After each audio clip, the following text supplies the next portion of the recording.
Hi, everyone. Mike White here. Welcome to this week's vlog post. Well, yesterday we had the Fed meeting, and it was a mixture of some good and mostly bad news, or at least that's the way the markets are going to take it.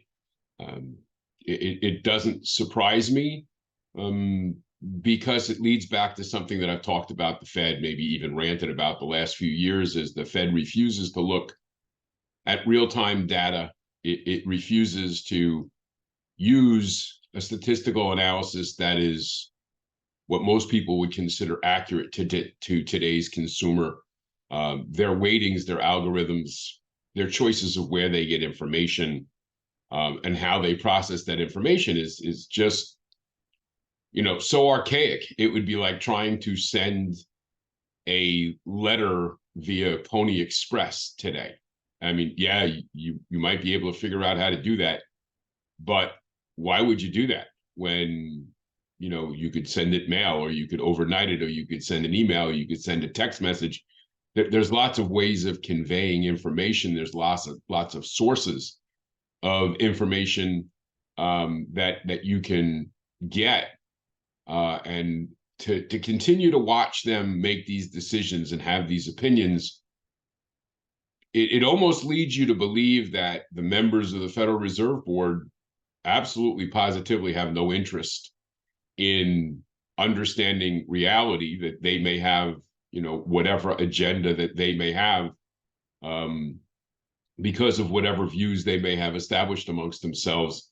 But it just doesn't make any sense to me, because the stuff that they've done and they've consistently done has been shown year in and year out, quarter by quarter, meeting by meeting, that they are so far behind the times and been, let's be honest, flat out wrong. And we've talked about that years ago when I said, Fed was overstimulating the economy and they ought to start pulling back some of the stimulus, and they kept they just kept the spigots open and things kept going. And then we went through the whole move of inflation being transitory, and then everybody trying to sell the fact that this word transitory meant that inflation wasn't real, that somehow prices were going to go away. And they blamed everything they could.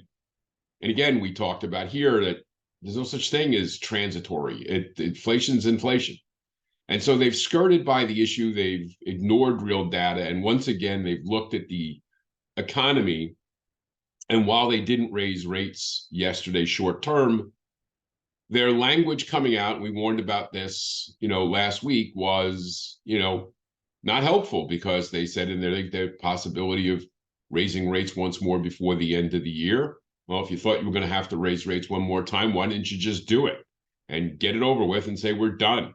But they didn't.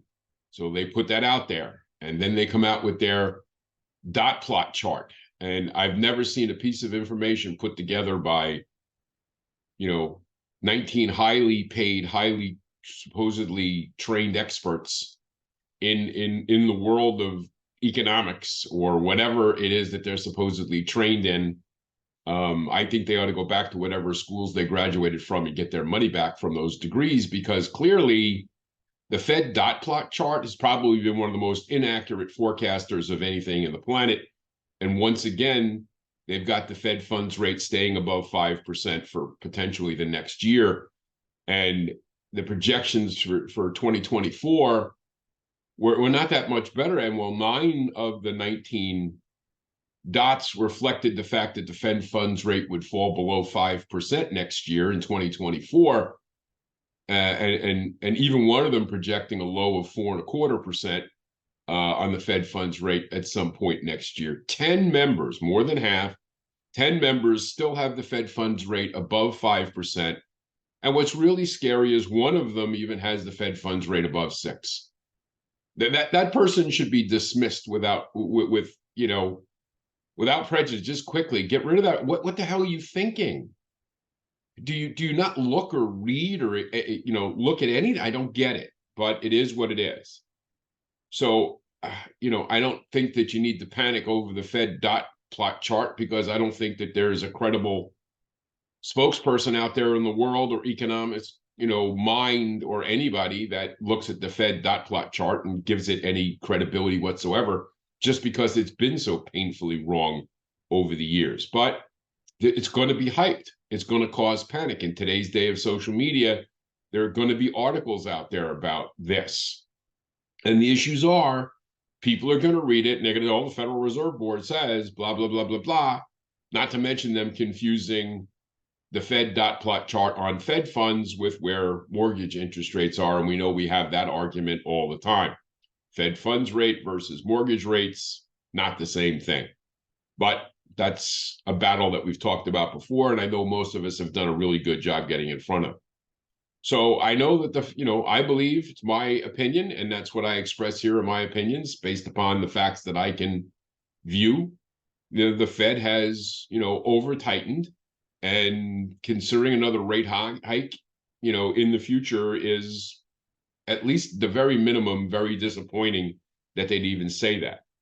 But, the impact on mortgage rates, the market's going to look at this and not know what it's going to do. The impact on treasuries is going to take a few days for this to settle down, and more information is going to have to come out just month after month after month of reminding the Fed of how wrong they've been. And the only thing that they can hang their hat on, which they have been hanging on have been the jobs reports, which admittedly has been grossly inaccurate because they're looking at old data.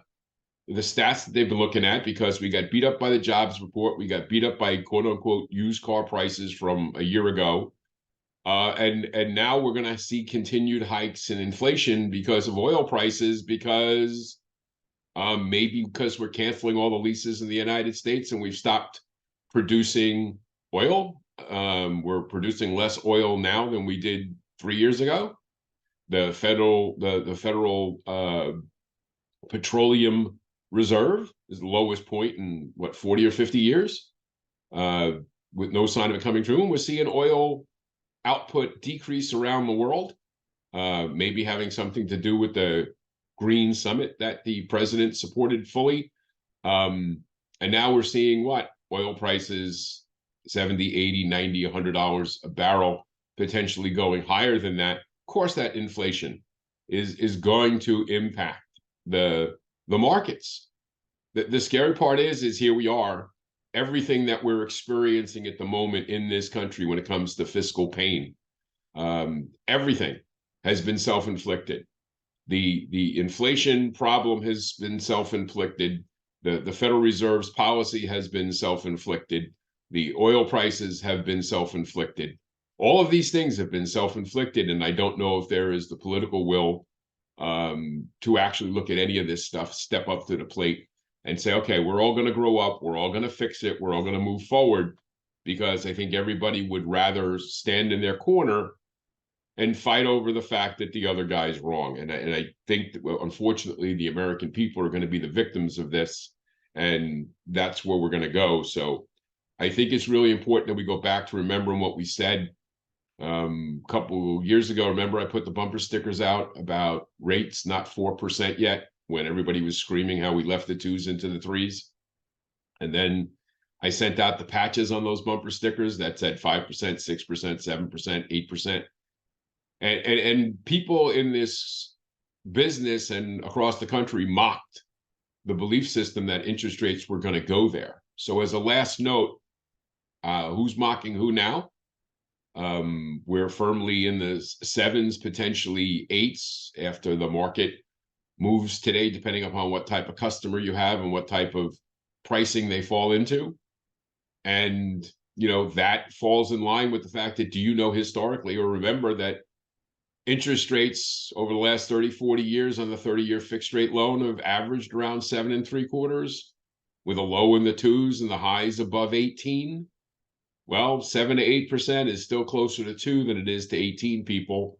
And for those people who are complaining about 7 or 8 now, okay, I don't know where it's going to be next month, next week, next year.